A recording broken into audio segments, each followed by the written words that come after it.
Preparing for a clinical systems engineer at HCA Healthcare interview? You've reached Candy Mentor, and this video is for you. We'll walk through 25 key questions you're likely to face. For each question you'll see a sample answer followed by the key points to cover.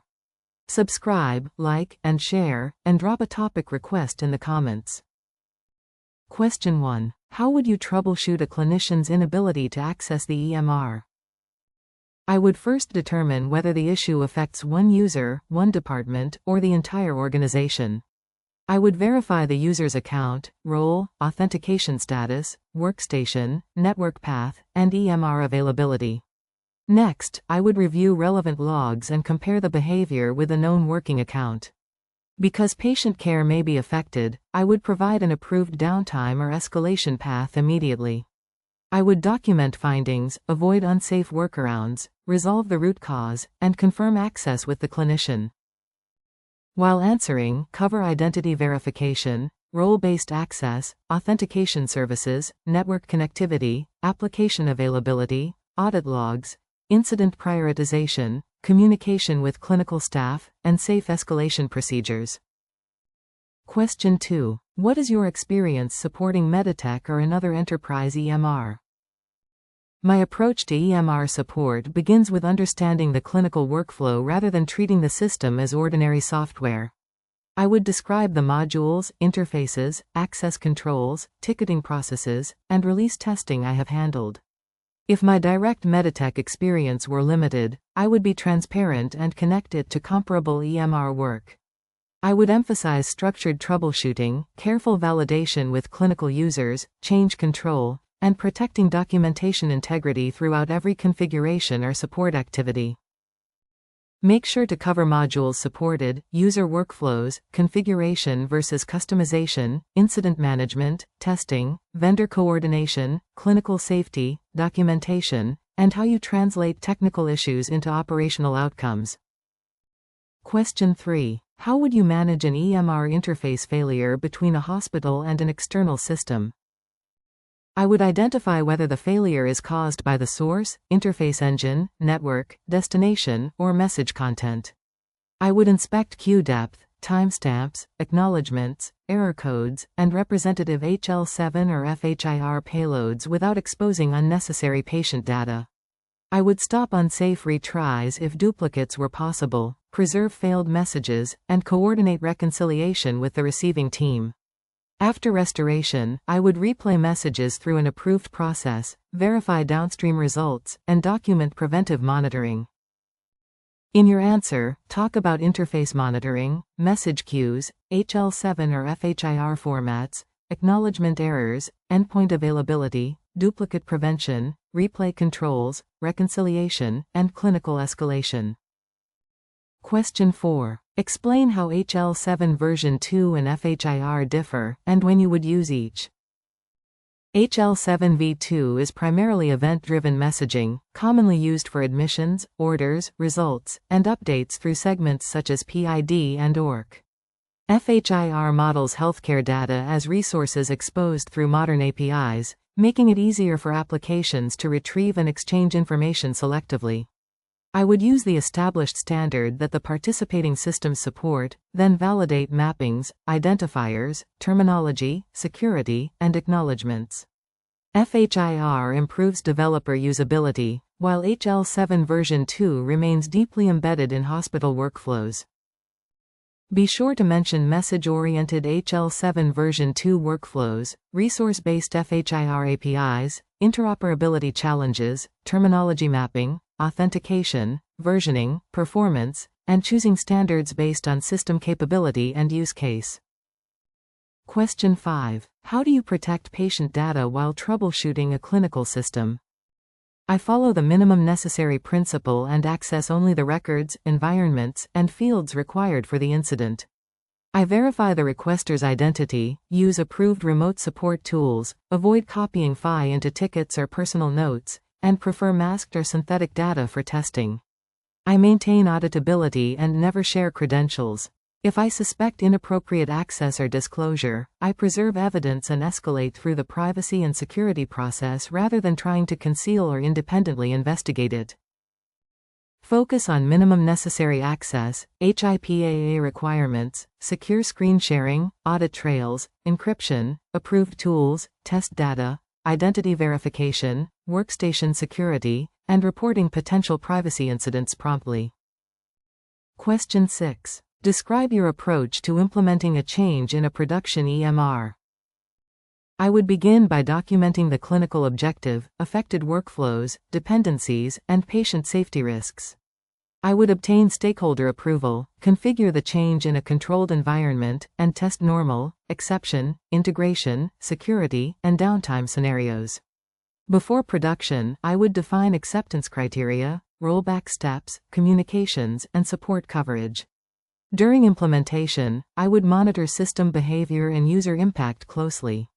Afterward, I would verify outcomes with clinicians, capture lessons learned, and update documentation. Cover requirements, clinical impact assessment, approvals, testing, validation, downtime planning, communication, rollback criteria, maintenance windows, monitoring, and post-implementation review.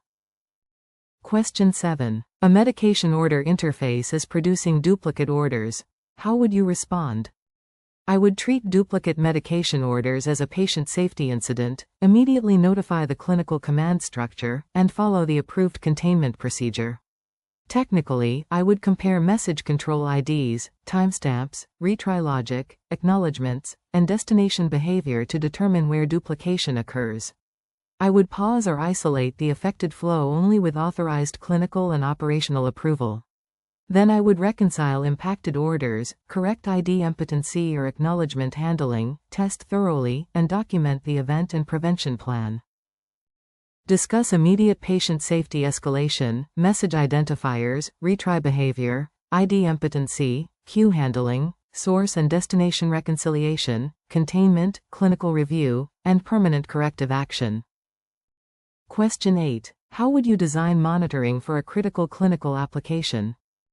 I would monitor both technical health and clinical transaction success. Metrics would include availability, response latency, authentication failures, interface queue depth, failed messages, database capacity, and synthetic login or order workflows where appropriate. Alerts should have meaningful thresholds, severity levels, ownership, and escalation paths. I would build dashboards for engineers and concise operational views for clinical leaders. I would regularly tune alerts to reduce noise and correlate technical signals with patient care impact during incidents. Mention availability, latency, transaction success, interface queues, infrastructure health, synthetic tests, alert thresholds, severity levels, escalation, dashboards, noise reduction, and clinical business impact. Question 9. What is your process for investigating a recurring EMR incident?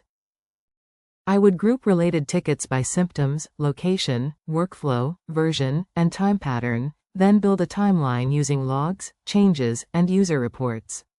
I would separate the immediate workaround from the underlying problem and use techniques such as 5 whys or fault tree analysis. I would validate the suspected cause with controlled testing, not assumptions. The permanent fix might involve configuration, capacity, training, or vendor action. Finally, I would track recurrence, update knowledge articles, and communicate results. In your answer, cover trend analysis, incident correlation, timeline construction, logs, problem management, 5 whys, contributing factors, permanent fixes, knowledge articles, and measuring recurrence reduction. Question 10. How would you support an EMR upgrade across multiple hospitals? I would establish a central upgrade plan while allowing each hospital to identify local workflows and dependencies. I would inventory interfaces, customizations, devices, reports, integrations, and critical clinical processes, then test representative scenarios in non-production. A pilot site could expose issues before broader rollout. I would coordinate training, communications, downtime procedures, vendor support, and rollback criteria. During hypercare, I would prioritize patient-impacting defects, monitor adoption and performance, and use lessons from each site to improve subsequent deployments. Be sure to mention inventory, dependency mapping, governance, pilot sites, regression testing, interface validation, training, cutover planning, downtime procedures, hypercare, and standardized lessons learned. Question 11. How do you distinguish a network problem from an EMR application problem? I compare the issue across users, locations, devices, applications, and network segments. I check connectivity, DNS resolution, routing, latency, packet loss, firewall paths, and required ports, then compare those results with application health checks and server logs. If the same user can access other services but the EMR fails, application evidence becomes more likely. If multiple services fail at one site, the network is suspect. I avoid guessing and provide each support team reproducible evidence.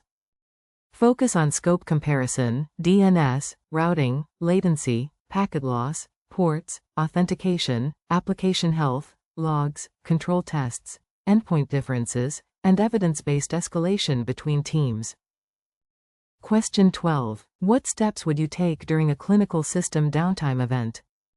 I would activate the established incident and downtime process, notify the appropriate clinical, technical, and leadership groups, and help users move to approved downtime workflows. I would determine scope, protect data, preserve logs, and coordinate technical recovery without bypassing change controls. Communications must be clear about what is unavailable and how to document care safely. After restoration, I would validate access and data integrity, support reconciliation of downtime records, and participate in a formal review. Discuss incident command, patient safety priorities, downtime procedures, communication channels, paper or alternate workflows, technical triage, data reconciliation, recovery validation, and post-event review. Question 13. How would you troubleshoot a slow EMR screen reported by clinicians? I would first capture the exact screen, action, user location, time, patient context, and expected versus actual response. Then I would compare multiple users and workflows, test workstation and browser factors, measure network latency, and review application, database, and infrastructure metrics for the same period. I would correlate the symptom with recent changes or load patterns. A quick workaround may help clinicians, but I would preserve evidence and address the actual bottleneck through controlled remediation. Cover user and scope validation, timestamps, browser or workstation factors, network latency, application traces, database performance, concurrent load, recent changes, and patient care urgency. Question 14. How do you handle user access provisioning and role changes in an EMR? I would follow a documented joiner, mover, and leaver process tied to authoritative identity and employment data. Access should be role-based, approved by the appropriate manager or system owner, and limited to the user's responsibilities. I would apply segregation of duties, strong controls for privileged accounts, and prompt deprovisioning when roles change or employment ends. Every change should be auditable, periodically reviewed, and tested against clinical workflows so security does not unintentionally block legitimate care. Mention identity governance, manager approval, least privilege, segregation of duties, joiner mover leaver processes, privileged access, timely deprovisioning, audit review, and exception handling. Question 15. What is the role of an interface engine in healthcare interoperability? An interface engine acts as the controlled intermediary between systems that exchange healthcare data. It can receive messages, validate structure, transform fields, map codes, route events, manage queues, and return acknowledgements. For example, it may translate an admission event from an EMR into the format required by a laboratory system. I would emphasize monitoring, replay controls, audit trails, and duplicate prevention. Because small mapping changes can affect care, interface modifications require testing, approval, and rollback planning. Explain routing, transformation, validation, filtering, queuing, acknowledgements, monitoring, error handling, auditability, and why interface engines require strict change control. Question 16. How would you validate data mapping between an EMR and a laboratory system? I would create a mapping specification covering patient identifiers, order identifiers, test codes, units, reference ranges, status values, timestamps, and result text. I would test normal, abnormal, corrected, cancelled, duplicate, and missing data scenarios using approved test patients.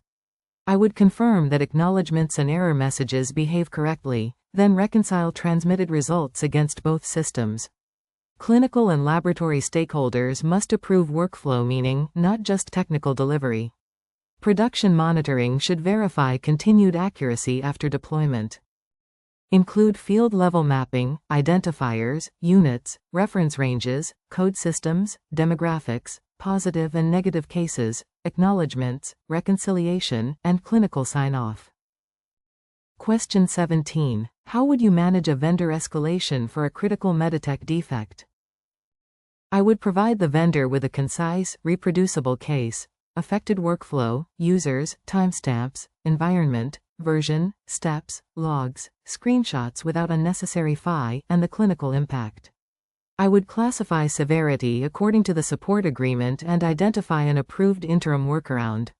One person should own communication and maintain a timeline, while internal teams continue containment and validation. I would test the vendor fix in a controlled environment, confirm with clinicians, and formally close the escalation. Discuss reproducible evidence, business impact, severity classification, logs, timestamps, environment details, interim mitigation, vendor communication, ownership, updates, and closure validation. Question 18. What cybersecurity threats are especially relevant to clinical systems? Clinical systems face ransomware, phishing, credential theft, exposed interfaces, vulnerable medical devices, and third-party compromise. Availability is particularly important because an attack can disrupt care even when data is not exfiltrated. I would use MFA, least privilege, segmentation, secure configurations, vulnerability management, endpoint monitoring, backups, and tested recovery procedures. During an incident, I would preserve evidence, isolate affected systems with security leadership, communicate through approved channels, and balance containment with safe clinical operations. Mention ransomware, phishing, credential theft, vulnerable medical devices, third-party risk, lateral movement, availability concerns, segmentation, MFA, patching, monitoring, and incident response. Question 19. How would you test a clinical application change before release? I would derive test cases from requirements and real clinical workflows, including normal, exception, downtime, permission, integration, and negative scenarios. Testing would progress from configuration or unit checks to integration, regression, performance, security, and user acceptance testing. I would use representative but safe data and involve clinicians for workflow validation. Every defect would have severity, owner, and disposition. I would release only when acceptance criteria are met, risks are documented, and rollback and support plans are ready. Cover requirements: traceability, unit and integration testing, regression, usability, security, performance, negative cases, realistic workflows, clinical validation, defect severity, and release approval. Question 20. Tell me about a time you translated a technical issue for a clinical audience. In a clinical incident, I avoid leading with infrastructure terminology. I explain what users can expect, which workflows are affected, the safe action they should take, and when the next update will arrive. I listen for the operational consequence because a minor technical symptom may create a major care delay. I confirm understanding through read-back or targeted examples, provide transparent status updates, and follow up afterward with a concise explanation of the cause and prevention steps. Focus on audience awareness, plain language, patient care impact, actionable instructions, listening, confirmation of understanding, transparency, and adapting communication during stress. Question 21. How would you ensure high availability for a hospital's clinical systems? High availability starts with identifying critical workflows and their dependencies, not simply adding redundant servers. I would use resilient application, database, network, and identity components where appropriate, supported by monitoring, tested backups, documented recovery objectives, and controlled maintenance. Failover must be tested regularly because untested redundancy creates false confidence. I would also maintain practical downtime procedures for when dependencies fail together. The design should balance availability, operational complexity, cost, and patient safety requirements. Mention redundancy, clustering, load balancing, dependency analysis, backup and recovery, disaster recovery objectives, monitoring, failover testing, maintenance planning, and downtime readiness. Question 22. What would you include in a disaster recovery plan for an EMR? I would define recovery time and recovery point objectives with clinical and business owners, then map dependencies such as identity, databases, interfaces, storage, network, and vendor services. The plan would specify restoration order, responsible teams, backup validation, alternate procedures, communications, and escalation contacts. It must address both technical recovery and safe clinical operations during the outage. I would run tabletop and technical exercises, measure results against objectives, correct gaps, and keep the plan current. Discuss recovery time and point objectives, critical dependencies, alternate infrastructure, backups, restoration order, communications, downtime workflows, testing, ownership, and regulatory documentation. Question 23. How do you prioritize competing tickets in a healthcare IT environment? I prioritize by patient safety and clinical continuity first, then scope, severity, regulatory risk, and availability of safe workarounds.